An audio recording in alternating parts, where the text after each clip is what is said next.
2000 के शुरुआती दौर में अगर आपके हाथ में फोन होता था तो सबसे ज्यादा चांसेस यही थे वो नोकिया का होता। नोकिया सिर्फ एक ब्रांड नहीं था, एक इमोशन था, एक ट्रस्ट था, एक पावर थी। हर रिंगटोन में एक कहानी थी, हर मैसेज में एक याद, और हर घर में एक नोकिया फोन जरूर होता था। लेकिन यही कंपनी जिसका नाम कभी मोबाइल वर्ल्ड का राजा था, आज सिर्फ एक चैप्टर बन चुकी है बिजनेस हिस्ट्री के किताब में। आखिर नोकिया के साथ ऐसा क्या हुआ? क्यों एक इतनी बड़ी कंपनी अपनी ही गलतियों के बोझ तले दब गई? चलिए आज हम समझते हैं नोकिया की कहानी, जिसने दुनिया पे राज किया और फिर अपने ही हाथ से अपना एम्पायर खत्म कर दिया। नोकिया की शुरुआत 1865 में फिनलैंड के एक छोटे से शहर में हुई थी और उस वक्त ये एक पेपर कंपनी थी।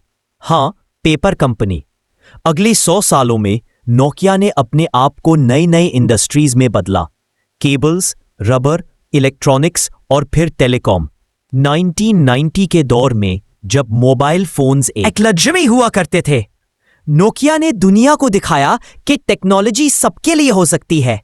उन्होंने बनाया सिंपल, स्ट्रॉन्ग और ड्यूरेबल फोन्स जो गिरते नहीं थे, टूटते नहीं थे और सिग्नल हर जगह पकड़ते थे। नोकिया 3310 ने तो एक जनरेशन डिफाइन कर दी। बैटरी एक हफ्ते तक चलती थी और स्नेक गेम हर स्टूडेंट का फेवरेट था। 2003 तक नोकिया दुनिया का सबसे बड़ा मोबाइल फोन ब्रांड बन गया, 40% से ज्यादा मार्केट शेयर। ऐसे समय में जब एप्पल और एंड्रॉयड नाम भी नहीं थे, लोग कहते थे फोन का मतलब ही नोकिया होता है। लेकिन इस सफलता के बीच एक अंधी खुशी शुरू हो गई थी जो आगे चलकर उनका सबसे बड़ा दुश्मन बन गई। 2005 में नोकिया इतना बड़ा बन गया था कि कोई कंपटीशन दिख ही नहीं रहा था।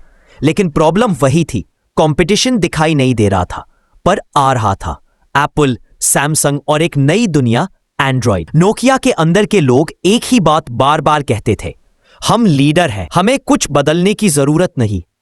उनका ऑपरेटिंग सिस्टम सिम्बियन उस दौर का किंग था, लेकिन उस सिस्टम में टच स्क्रीन, ऐप स्टोर और फ्यूचर के फीचर्स लाना मुश्किल था। 2007 में जब स्टीव जॉब्स ने आईफोन लॉन्च किया तो दुनिया बदल गई। टच स्क्रीन एक फैशन नहीं, एक नेसेसिटी बन गया। लेकिन नोकिया ने कहा कीबोर्ड फोन ही बेस्ट है, टच स्क्रीन सिर्फ एक फाड़ है। उन्होंने एंड्रॉयड को अपनाने का चांस भी रिजेक्ट कर दिया क्योंकि उन्हें लगा उनका सिम्बियन ही सबसे अच्छा है। यही ईगो उनके साम्राज्य का पहला क्रैक था। फिर 2010 के आसपास उन्होंने माइक्रोसॉफ्ट के साथ एक रिस्की पार्टनरशिप की, विंडोज फोन। लेकिन उस दौर तक दुनिया एंड्रॉयड और iOS के कंट्रोल में चली गई थी। माइक्रोसॉफ्ट के साथ उनका एक्सपेरिमेंट फेल हुआ और 2013 तक नोकिया के प्रॉफिट्स ऑलमोस्ट जीरो पे आ गए। एक सीईओ ने प्रेस कॉन्फ्रेंस में कहा, we didn't do anything wrong but somehow we lost.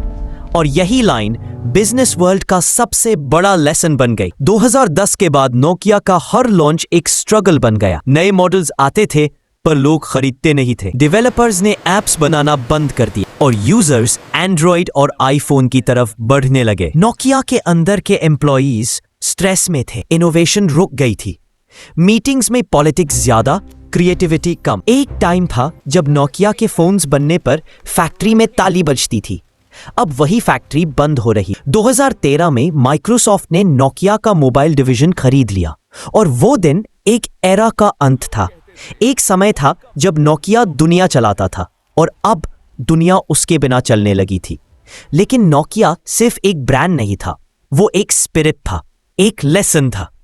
2016 में HMD ग्लोबल ने नोकिया नाम को फिर से रिवाइव किया। एंड्रॉयड के साथ नए फोन्स आए, नए आइडियाज आए।